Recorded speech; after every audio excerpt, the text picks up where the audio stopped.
Nāgārjuna, what are you talking about?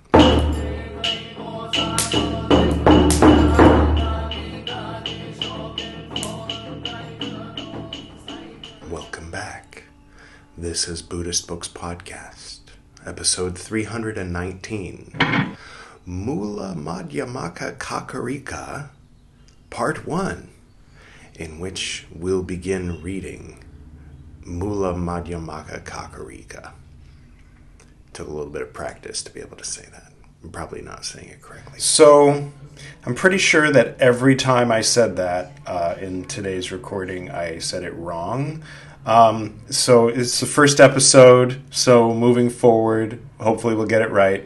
I should have said Mūlamadhyamakakārikā, not Mūlamadhyamakakārikā. As I added an extra ka in there, so sorry about that. But it's something close to the fundamental wisdom of the middle way. That's how it's translated in this Garfield Oxford translation. For those who are new, I would invite you to check out this introduction to Buddhist Books Podcast. It was recorded a couple of years ago, so it's pretty thorough. Most of what I went over in that introduction is still true. The only things that have been added are that 2 times out of every 10. So whenever the episode number ends with a 2 or ends with an 8, there's this clock up here. When it ends with a 2 or ends with an 8, then we read Zen or Chan. The green book is Japanese Zen. The not green book by the 2 is Chinese Chan from the 6th century. Anyway, so yeah, the Dharma wheels are all TIPIṭAKA, pre-sectarian early Buddhism. That's our main focus, but it was 6 out of 10 TIPIṭAKA. Now it's 5 out of 10 because we're adding this. We've been at it for about 4 years now. And initially I was thinking we would read all of the TIPIṭAKA and then get into the Mahayana. And yeah, it's clear after 4 years we're only, on the 5th book. And so it's going to take a very long time. And so I thought it was about time to start reading some Nāgārjuna. He came about 600 years after Lord Buddha. So it was kind of a different time and place and a different conversation. And I don't know a whole lot about it. I only skimmed it very briefly in preparation to begin the Buddhist Books podcast project 4 years ago. So my limited understanding is that after, everything that we're reading normally happened, Lord Buddha passed away. I believe it was Ananda who took over the leadership role. And then someone took over from him. I think there's a whole lineage that led up to, then there was the first council, the second council, and then the third council under King Ashoka. And then Buddhism became very well established in India. And then fast forward another 300 years or so, and there were these great debates, apparently, between different philosophies, different philosophical schools, what we today term Hindu and Buddhist schools, of which there were apparently 18. I had heard 14, but then I heard 18. I'm not entirely sure. So, they were debating about, rather than, where normally when a Buddhist monk would speak to someone who's interested and they would speak the Dharma, they would be speaking about specific things, liberation and that kind of thing. But these debates would be like, what is the nature of the universe? What is the nature of reality? What is the, and these things that, perhaps Lord Buddha touches on some of those things more in the teachings basket. For the past 4 years, we've been reading the rules basket, which I know is a bit of a silly thing to do, but that's what we've been doing. We'll get to the teachings later. But anyway, so then apparently, these 18 schools all had different answers, and so it was kind of like looking a little bit dire for Buddhism because if, the local rulers, kings, and so on, don't like them, then they will, maybe cease to exist. And so then apparently, the story goes, along came Nāgārjuna and revolutionized everything by at first the Mūlamadhyamakakārikā. So this was around 150 Common Era, and so and then what he laid a layer on top of the foundation at the early period of Mahayana, and then that Mahayana layer was part of the foundation for Vajrayana and Zen and some of these familiar forms of Buddhism later on. So it's interesting getting to know these layers and doing these deep dives into these teachings. And apparently there's some commentary, which is unfortunate because one aspect of this whole project is to read the original teachings and try to set aside what people in the 21st century or the 20th century or the 19th or 18th century, frankly, had to say about it, their commentary, or, well, let me explain this to a Western quote-unquote audience. I'm oversaturated with that, and so I will skim through the commentary, if we have to. There's an introduction. The full title is The Fundamental Wisdom of the Middle Way, Nāgārjuna's Mūlamadhyamakakārikā, translation and commentary by J.L. Garfield. All right. I dedicate this as Garfield. I don't know, when is he writing? He's writing in 1955. 1955! Back to the Future fans, anybody? I dedicate this work with profound gratitude and respect to the most venerable Professor Samdong Rinpoche, scholar, educator, statesman, public servant, and shining exemplar of monastic life. Okay, so he had a Tibetan guide, teacher, friend? All right. This is a translation of the Tibetan text of the Mūlamadhyamakakārikā. It is perhaps an odd idea to translate a Tibetan translation of a Sanskrit text and to retranslate a text of which there are 4 extant English versions. My reason for doing so are these. First, I am not satisfied with any of the other English versions. Every translation, this one included, of any text embodies an interpretation, and my interpretation differs in various respects from those of my predecessors in this endeavor. This is to be expected. As Tuck, 1990... 1990? Okay, so how could this have been translated in 1955 if he's talking about things going on in 1990? Oh, he was born in 1955. Okay, all right. So Garfield, the translator, with respect, I hope that if you're watching, Jay, thank you for this translation, and I will be using the cartoon cat to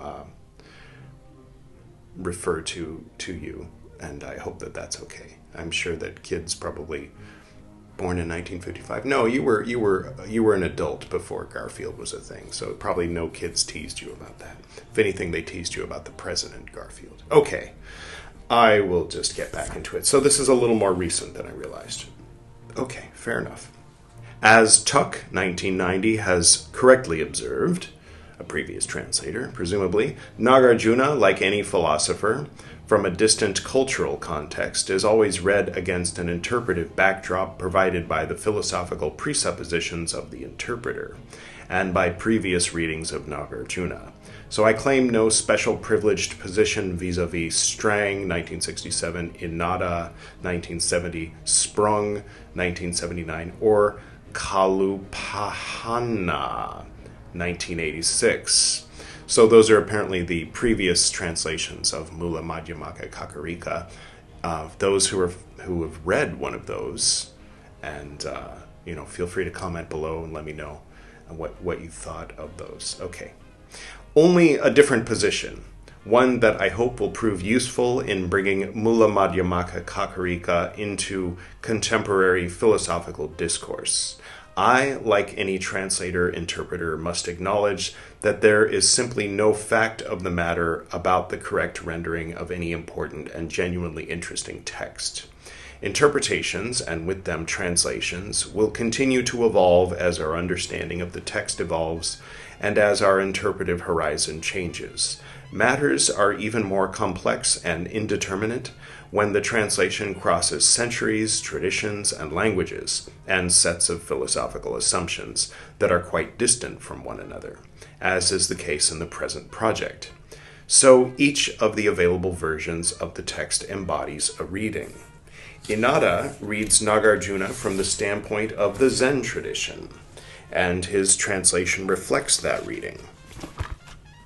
Kalupahana reads Nāgārjuna as a Theravada commentator on the Kaccayanagotta Sutra, and his translation reflects that reading, as well as his view about the affinities between James's pragmatism and Theravada Buddhism.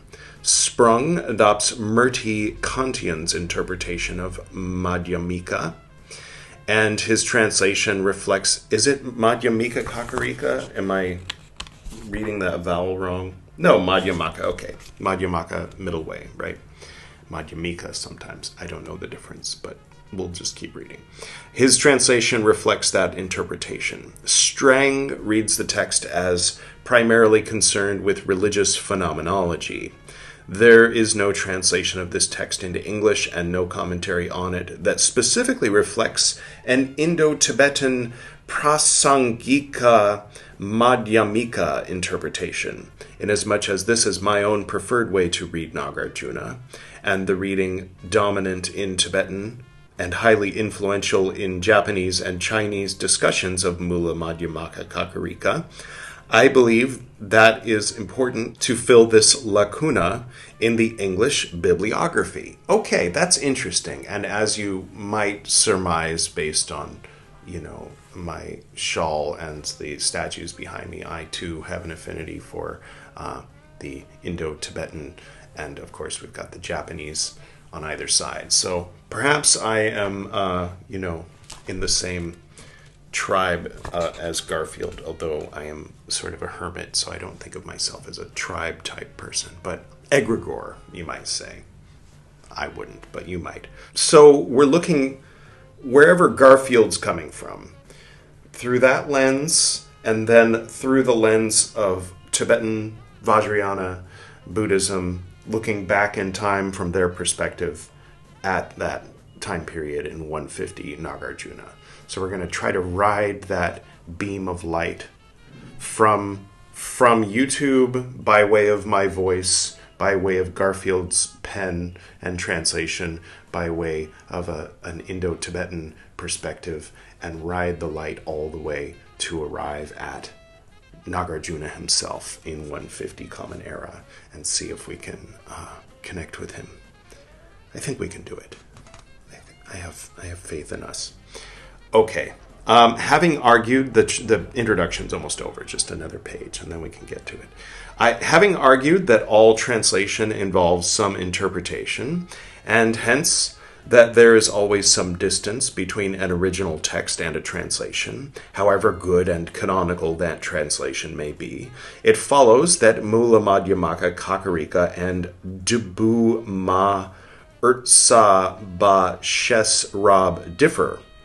Okay, that must be the same thing in Tibetan. However close they may be, I don't know. And however canonically the latter is treated. Since Dubu Ma Urtsa Ba Shes Rab is the text read by and commentary on by generations of Tibetan philosophers. Okay. I think that it is important that an English translation of this very text be available to the Western philosophical public. This text is hence worthy in its own right of translation inasmuch as it is the proper subject of the Tibetan philosophical literature I and others find so deep and fascinating. This is not a critical scholarly edition of the text. It is not philosophical in intent, nor is it a discussion of the commentarial literature on Nāgārjuna's text. There is indeed a need for such a book, but that will have to be filled by someone else. This is rather meant to be a presentation of a philosophical text to philosophers, and not an edition of the text for Buddhologists. All right.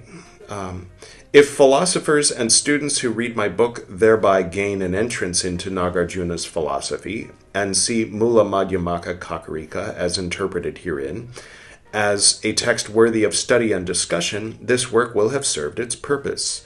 Since my intended audience is not Buddhologists per se, I honestly have no idea what a Buddhologist is.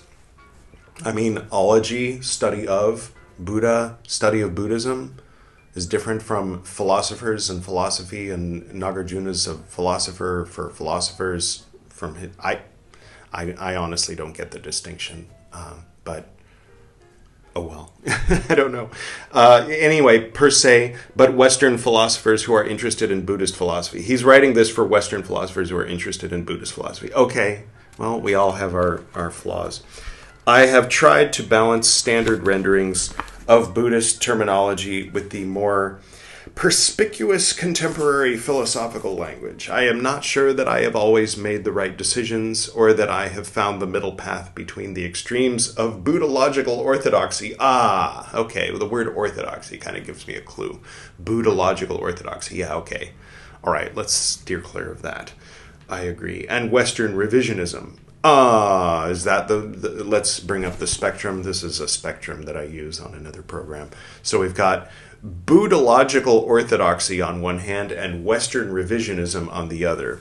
I would say that rather than aiming for the middle of this spectrum, I would say let us say that this spectrum is a false dichotomy, disregard it, and acknowledge that while he may think that he's operating on that spectrum, let's not, okay? We're neither Western revisionists nor Buddhological orthodoxists. Right? Are you with me? You don't have to be with me. You can just observe the weird animal on the other side of the screen, and I will continue. Just do my thing.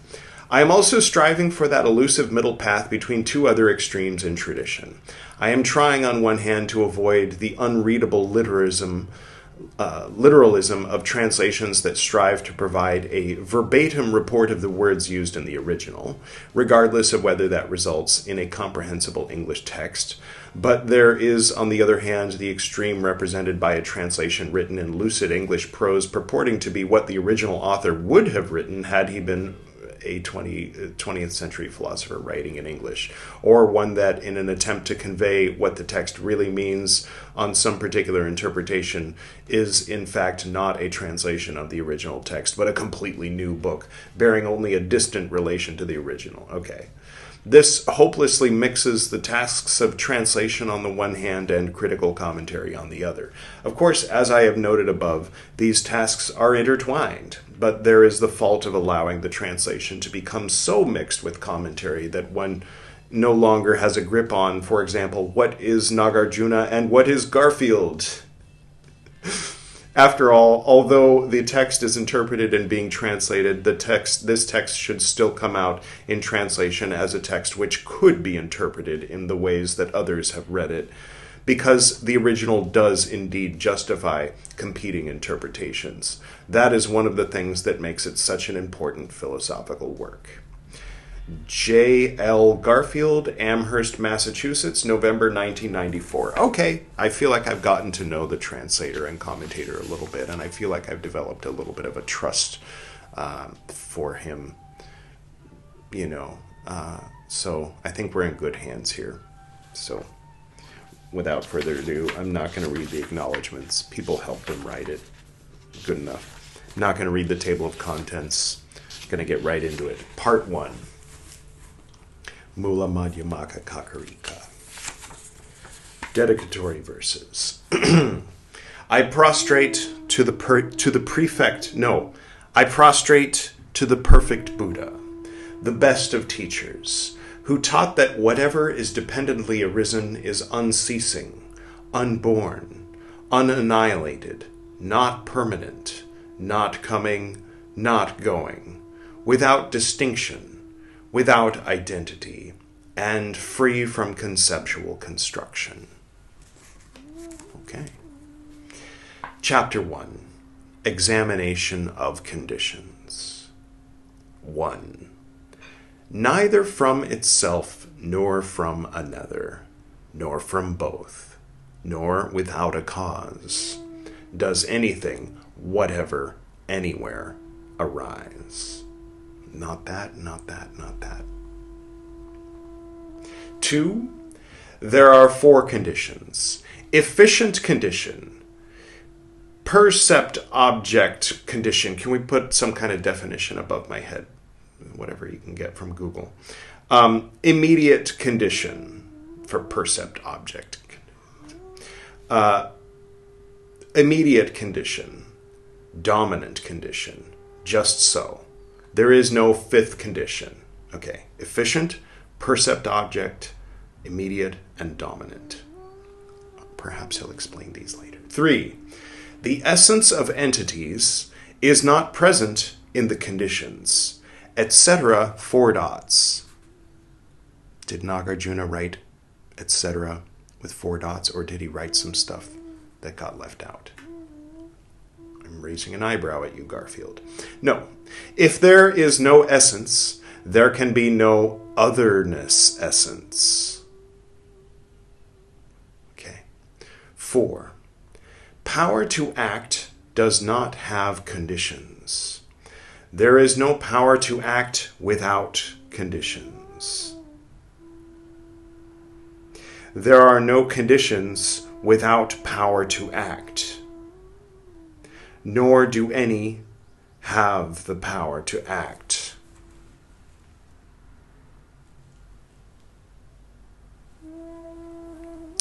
All right, I'll keep reading. 5. These give rise to those. So these are called conditions.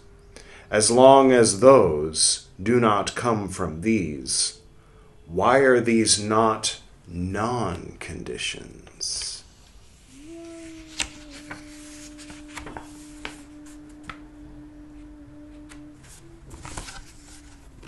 All right. 6. For neither an existent nor a non-existent thing is a condition appropriate. If a thing is non-existent, how could it have a condition? If a thing is already existent, what would a condition do? 7. When neither existence, with a TS, not a C, nor non-existence, non-existence with a TS, nor existent non-existence. Existence and existence sound far too similar. I'm going to have to clarify, because existence, if I say existence, you can assume I mean with a CE. If I see existence, then I kind of have to clarify, otherwise you'll assume I mean existence. And existence and existence, plural for existent, I mean clearly, sort of clearly, are distinct from one another, right? Existence is like, the state of... Never mind. I'll just keep reading. Okay. Non-existence, TS, or existent non-existence, TS, are established. How could one propose a productive cause? If there were one, it would be pointless. Right. 8. An existent entity, parentheses mental mode, or mental episode. An existent entity, parentheses mental episode, end parentheses, has no object. Since a mental episode is without an object, how could there be any percept condition? 9. Since things are not arisen, cessation is not acceptable. Therefore, an immediate condition is not reasonable. If something has ceased, how could it be a condition? 10. If things did not exist without essence, the phrase, "when this exists, so this will be," would not be acceptable. 11. In the several or united conditions, the effect cannot be found. How could something not in the conditions come from the conditions? 12. However, if a non-existent effect arises from these conditions, why does it not arise from non-conditions?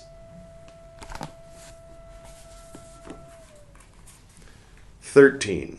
If the effect's existence is the conditions, if the effect's essence is the conditions, but the conditions don't have their own essence, how could an effect whose essence is the conditions come from something that is essenceless?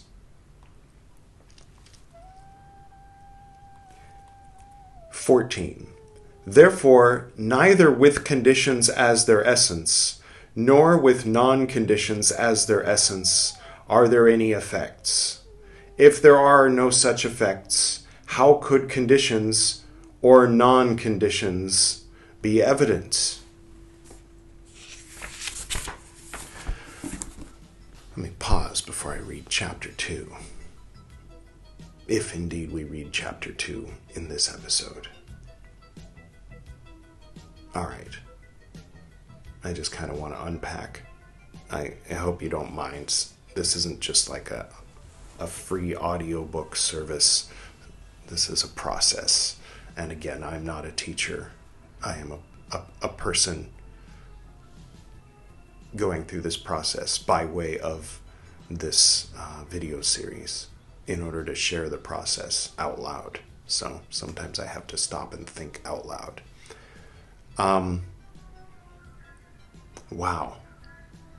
I feel like we've made two friends today. One is Garfield and one is Nāgārjuna. I already feel like I know them both a little bit, just from this brief encounter through words.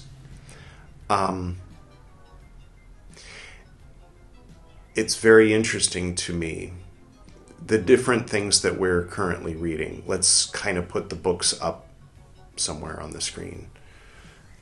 So we've got the Viññāyapitaka from the Pali scriptures, which is very down to earth.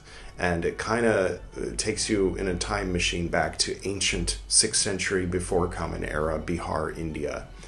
And you really feel like you're dwelling with these ancient monks. And so far, I mean, again, we've only read the Viññāyapitaka so far.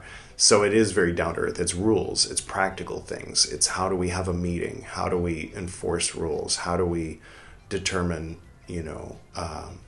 what the punishment should be for different crimes in the order? So that's one thing. And then we have the life and liberation of PADMASAMBHAVA, which is very different, which is either something that was inspired or channeled by somebody a few hundred years ago as, or as he purports, it was discovered and it was written in the 8th century or 9th or whatever, when Yeshe Tsogyal wrote it or dictated it, and somehow it got written down and then lost and then rediscovered, or it was written later. Either way, it's very interesting, it's poetic, it's bizarre, it's surreal, it's astral, it's all over the place, it's intensely alchemical, symbolic, sometimes very disturbing and violent and nightmarish, and yet inspiring somehow. And it takes you on this sort of Ghibli-esque psychedelic journey. It's very different from the Viññāyapitaka. And then we're also reading the Shobogenzo of Ehe Dogen. And while Zen has a sort of reputation, like the koan. Sometimes, a thing doesn't make sense, and the point is that it doesn't make sense, and it's to kind of jar you out of sense itself into a satori, But Dogen is giving lectures to his monks, and he's helping them understand. So he's holding their hand, and so in a way he's holding ours, and guiding them and us through a deeper connection with these concepts. And sometimes it's practical. He's teaching you literally how to wipe your behind after you go potty in the monastery, not in the monastery, but just outside, or in that wing. Or introducing you to concepts like existence in present time is the only existence there is, and past, present, and future are all here now, and we're never anywhere else. Things like that. I'm putting it in my own words. If you want to hear that one, existence time is really good. That's Zen Buddhism 18. That was the previous episode of Buddhist Books Podcast. But things like that. So the experience of reading TIPIṭAKA, the experience of reading PADMASAMBHAVA, the experience of reading Shobogenzo, we're also reading the Platform Sutra, but I'm going to set that aside for just this example that I'm giving right now. 3 very different things, and this is a 4th new thing that is very different from any of those 3. Part of me wants to say that this exhibits the fallacy of Gish Gallop. The debater makes point after dubious point, and if the other debater doesn't rebut every single one, they will appear to have lost the argument. I'm hoping that I was able to find that. No, and it's not exactly right. But in the context of, please bear with me while I'm processing through these thoughts. I'm not just coming out and saying, "Oh, this is illogical." No, but in the context of that, this was the result of assuming that summary from that cartoon AI generated Buddhist wisdom YouTube channel is correct, because that's kind of where I kind of got, okay, this is like really making me interested in reading Mūlamadhyamakakārikā. That was this, if you want to watch that. It's like 30 minutes long. I honestly only saw the first 6 minutes, and then I was like, okay, I'm going to stop watching this and add this to Buddhist Books Podcast. So it had an effect on me, but I didn't want to watch the rest of the half an hour of AI generated speech and interesting visual effects. What am I talking about?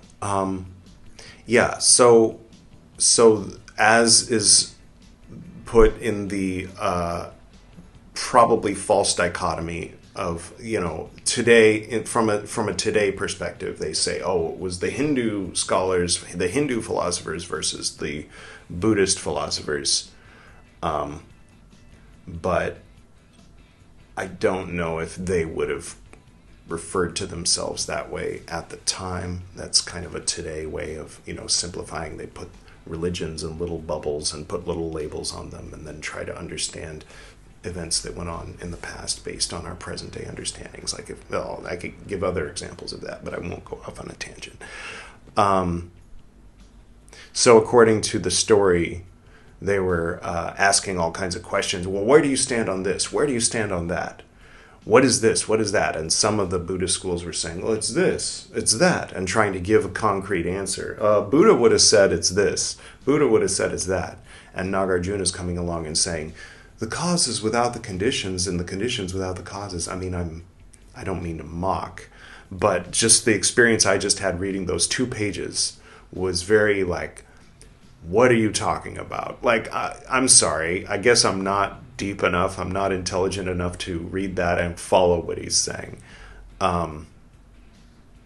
Maybe I will. Maybe it just requires a deeper study. And maybe I'm silly for insisting upon not seeking out a teacher to explain it to me. But I have my reasons for not doing that. But yeah, it does kind of come across as something that cannot be argued with, because how could you possibly argue with something that sounds like that? That was what did he just say? I guess he won the argument. Okay, this is so deep and profound that I don't even understand what you're saying. Okay, the king says you can continue with this, what do you call it, Buddhism, and build your Nalanda University. Nalanda was built after this, right? After the, or was it 150 CE? I think it was built after that. Anyway. All right, so those are my thoughts. I'm going to go ahead and close here. I hope that nobody's too disappointed. I'm fascinated. I look forward to part 2 of this series.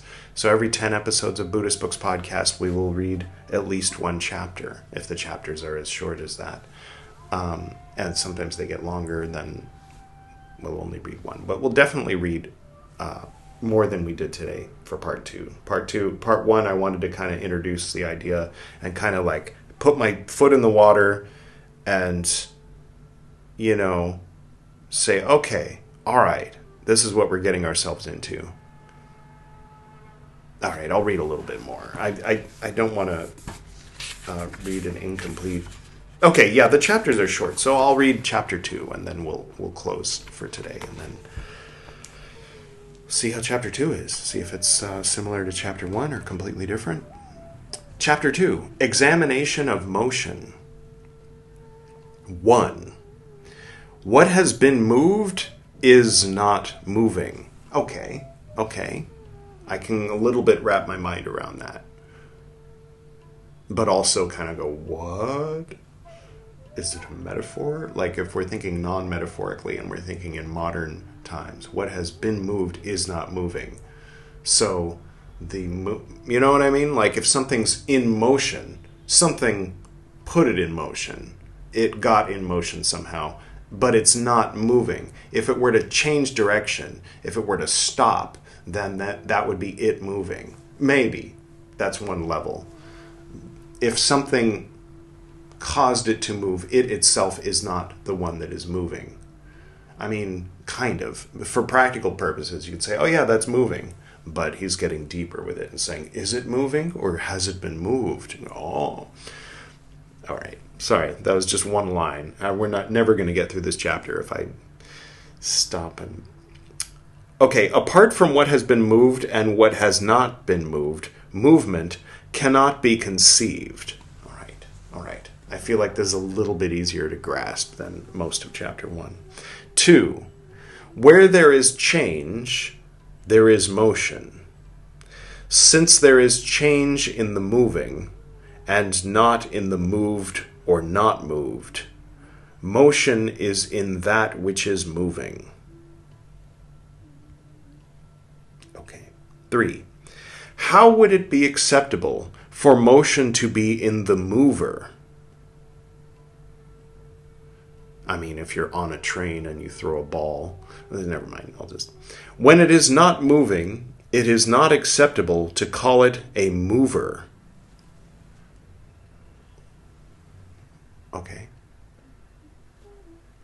3, how would it be acceptable for motion to be in the mover? When it is not moving, it is not acceptable to call it a mover. I will say that so far everything that we've read does not remind me of anything that we've read in the TIPIṭAKA. So that's interesting. But again, when we get into the second basket, then perhaps a few things will go, this is what Nāgārjuna was talking about. So we'll see. This is going a little bit out of order. Just a little bit. All right.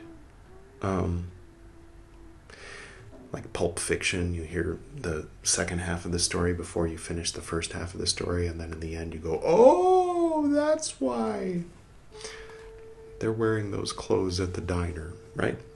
Never mind. 3, how would it be acceptable for motion to be in the mover?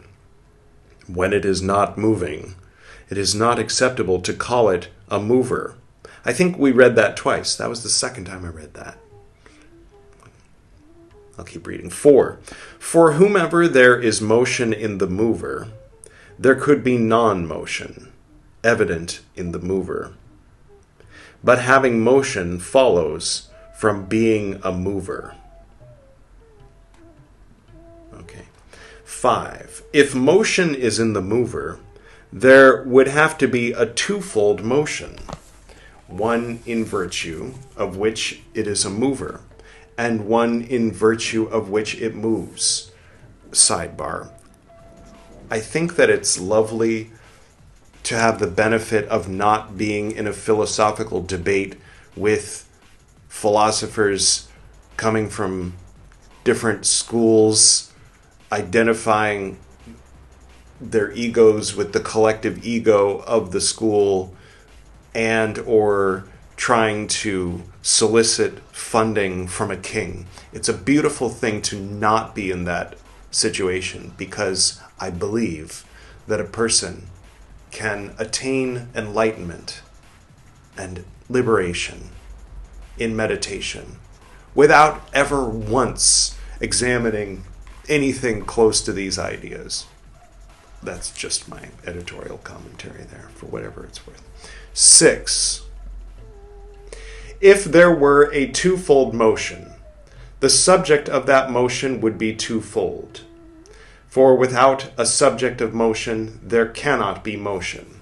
There was a guy that was teaching us how to play the flute down in Mysuru, Mysore, in Karnataka, India.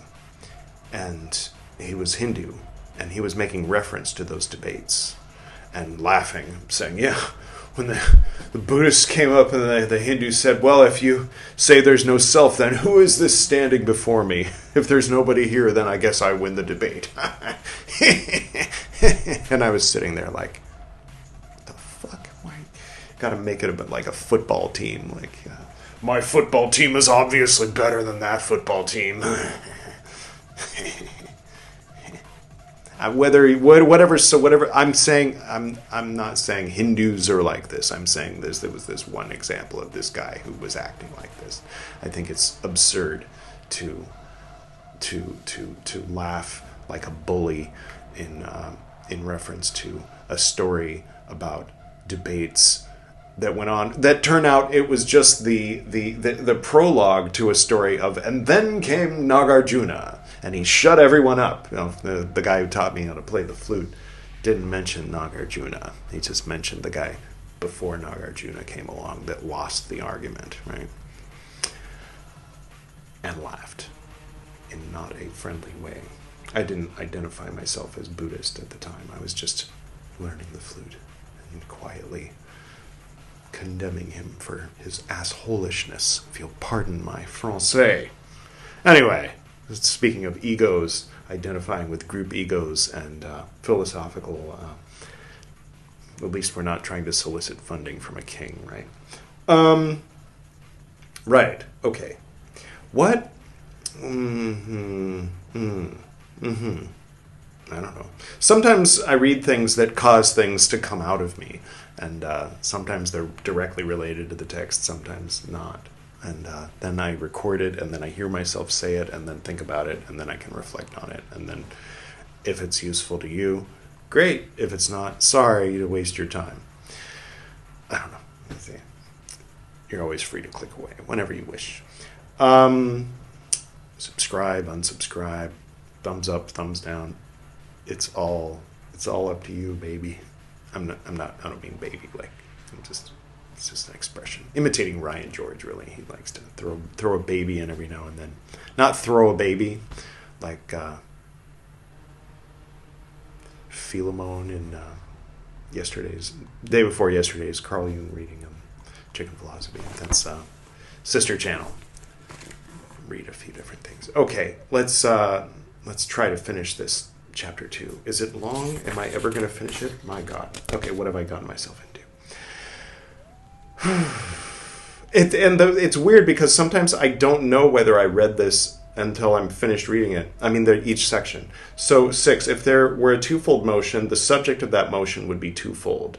For without a subject of motion, there cannot be motion. Okay, something has to be moving in order for movement to exist.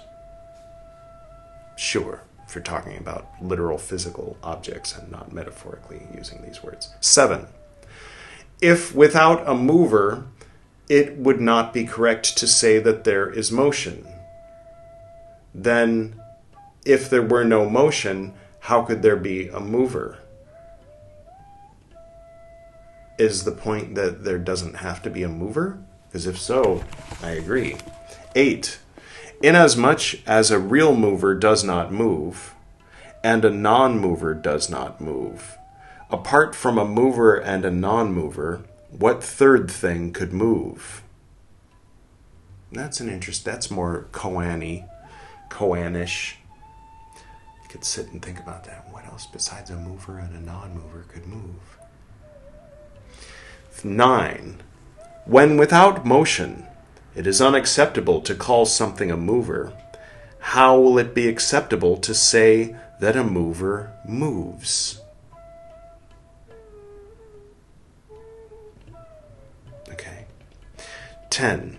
For him whose perspective...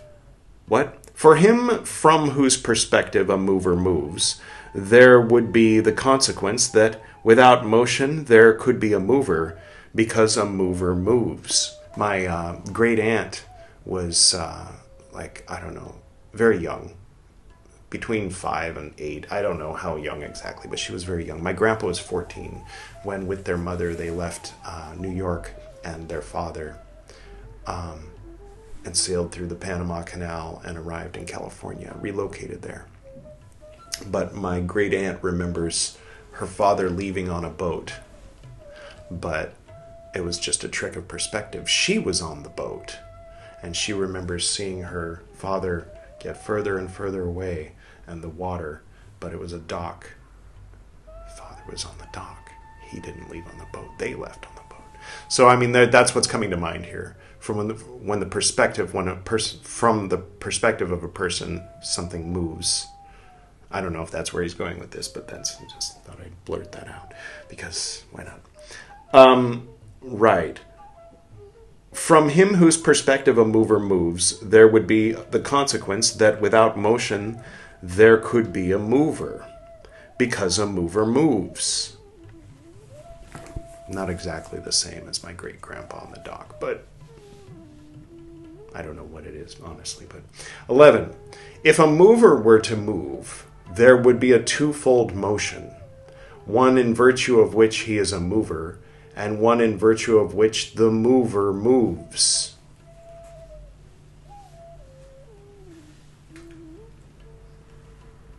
Okay. 12. Motion does not begin in what has moved, nor does it begin in what has not moved, nor does it begin in what is moving. In what, then, does motion begin?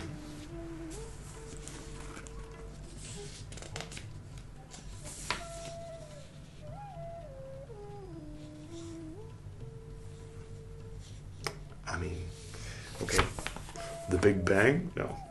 Primum mobile? Reshit hagilgalim? 13. Prior to the beginning of motion, there is no beginning of motion in the going or in the gone. How could there be motion in the not gone?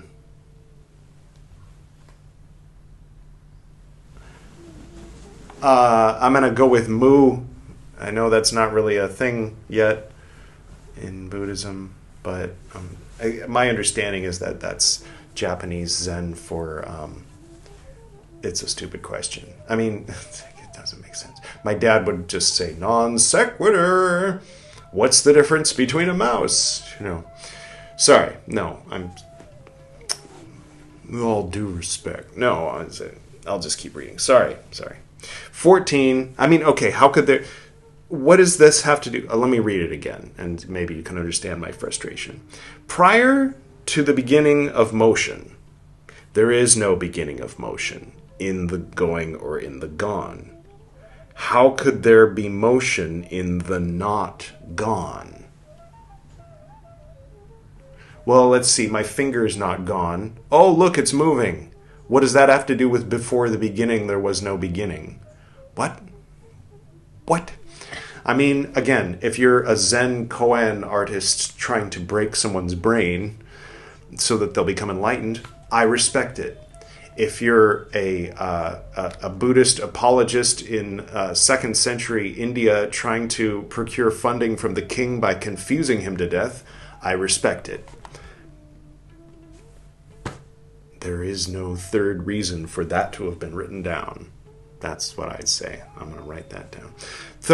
I'll just keep reading. 14. Since the beginning of motion cannot be conceived in any way, what gone thing, what going thing, and what non-going thing can be posited? I'd like to take this moment to give a little shout out to another one of my YouTube channels. It's called Goin', Goin', Gone.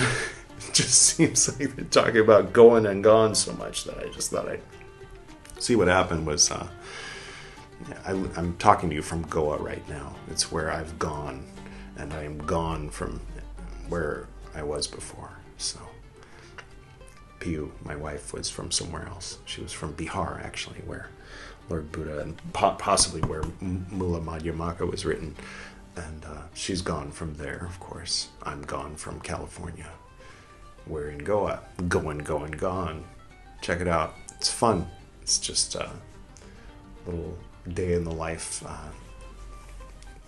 videos of our life here in Goa. All right.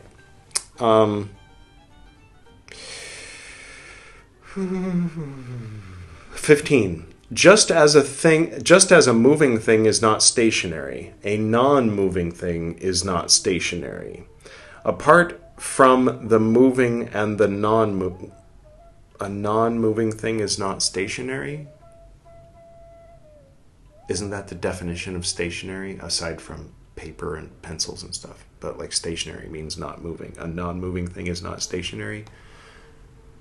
Nāgārjuna, what are you talking about? Sorry. Apart from the moving and the non-moving, what third thing is stationary? It's a good formula, poetic formula or whatever. This and this. What third thing? It's good. Yeah. Break out of dichotomies. Good way to confuse the opposition into letting you exist and build a university in Rajgir. 16. If without motion it is not appropriate to posit a mover, how could it be appropriate to say that a moving thing is stationary? I mean, again, if you're on a train and you put your orange, why is it an orange, on your tray, then relative to the tray, the orange is stationary. If you're on planet Earth, sitting in deep meditation, relative to the Earth, you are stationary, but not relative to anything else other than the Earth, because the Earth is in motion. I don't know. Never mind. I'll just keep reading. If one does not halt from moving, what moving thing is stationary? Okay. 17. One does not halt from moving, nor from having moved or not having moved. Motion and coming to rest and starting to move are similar. Well, that one wasn't infuriating and does not make me want to tear my hair out. Thank you, Nāgārjuna. It's nice to have a little break from that feeling. 18. That motion just is the mover itself is not correct. Okay. Nor is it correct that they are completely different. Not two, not one. Non-dual. Okay. 19. It would follow from the identity of the mover and motion that agent and action are identical.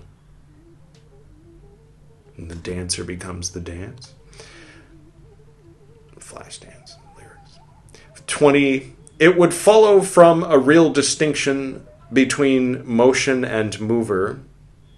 Or no, maniac. She's a maniac. From the movie Flashdance. Never mind. I'm old. It would follow from a real distinction between motion and mover that there could be a mover without motion and motion without a mover.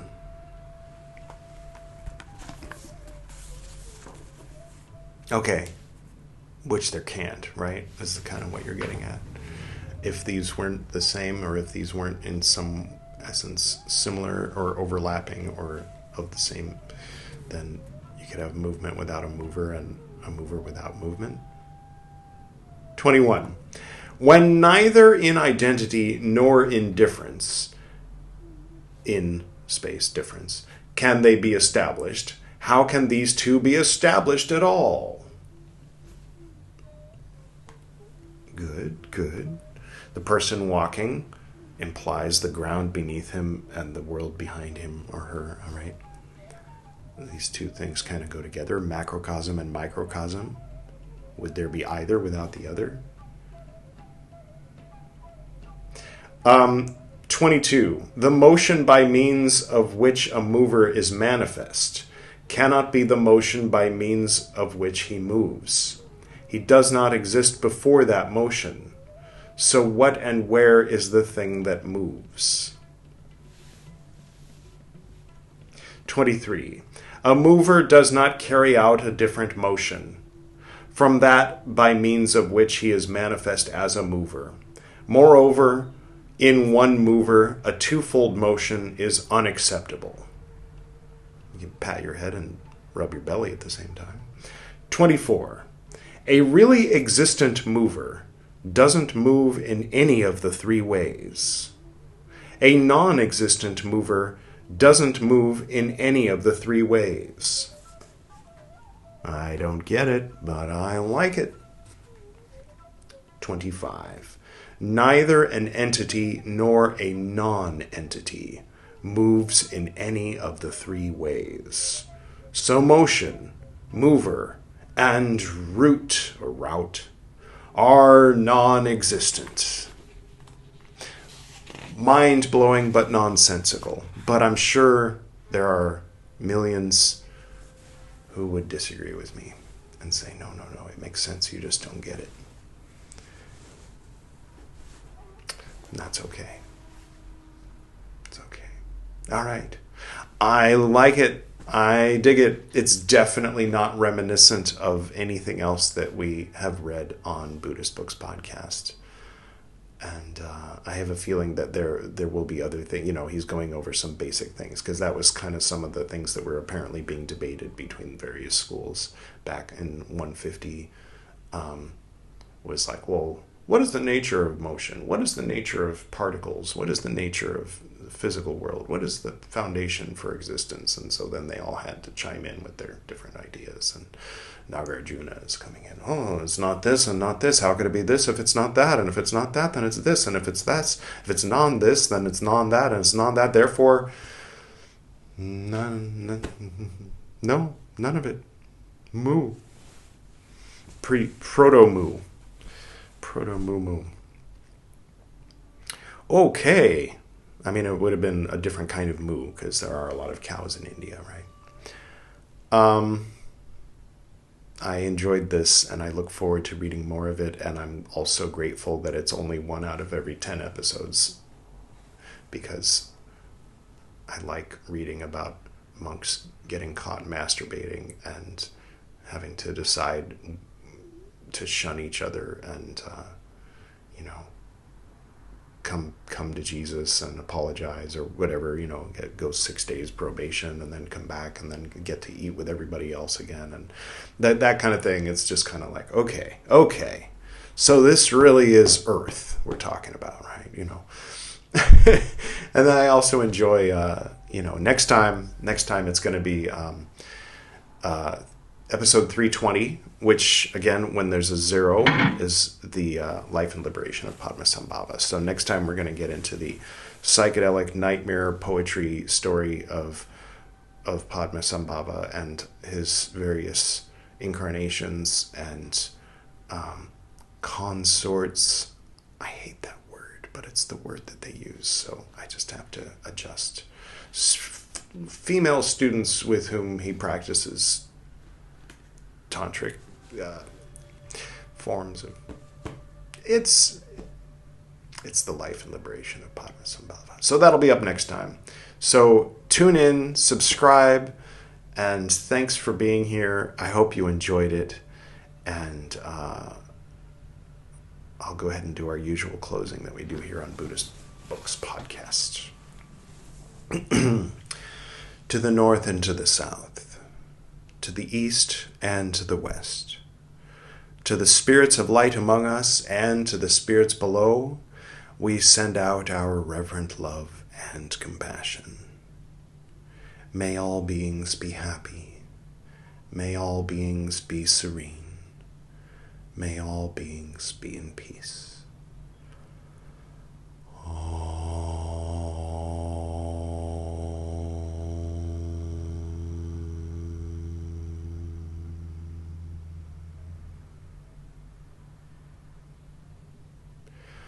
Until next time.